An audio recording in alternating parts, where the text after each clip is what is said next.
Certainly, when my wife was told that I was going there, it certainly did not please her. It certainly gave me an appreciation for my family. We always said, we should always look after our families and thank our families for supporting us in our service.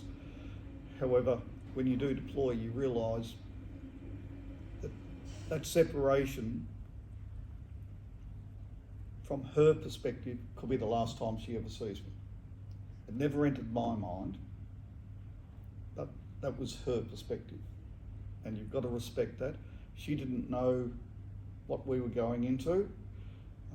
I've had a little bit more knowledge than that, but I wasn't 100% sure of what I was going to be doing. And as it was proven with those fatalities, yes, it wasn't exactly the safest place on earth, and she had good cause to be very concerned. So when we met up halfway, well, just after halfway through my deployment, we got the opportunity to go to Italy instead of coming back to Australia, and we had a wonderful time. It was a great time to reunite.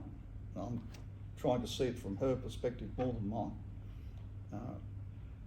Apart from her wanting to always go to Italy, and here was the ideal opportunity, she got the opportunity to meet up with her husband, catch up on months spent apart, the tears when you split up, but also the tears of joy when you reunite at the end of the deployment. As an aside to that, I must admit one of the biggest differences to a group deploying and compared to me as an individual wasn't so much on the way over, it was on the way back. I've subsequently had the experience of being able to welcome someone back from their deployment as something that I didn't have. So I came back to Australia, landed in Melbourne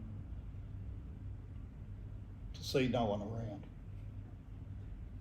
So I got my stuff and I think it was catch a taxi out to RSL, and whereas at least having learnt from that experience, when someone else came back who worked in our area, my boss and myself went out there to the airport.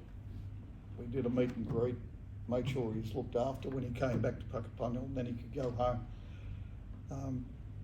As I said, that was one of the big downers of the trip. After that deployment, my wife very firmly said, "You're not going anywhere else again?" And I said, "Yes, boss."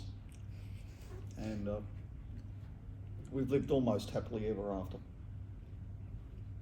First of all, okay, my mother freaked out as I was going overseas. My sister was supportive, my dad was supportive, the rest of my family was supportive. You know, as mothers, they tend to worry about their sons going overseas, which is understandable. During on deployments, I was able to get in contact and via telephone.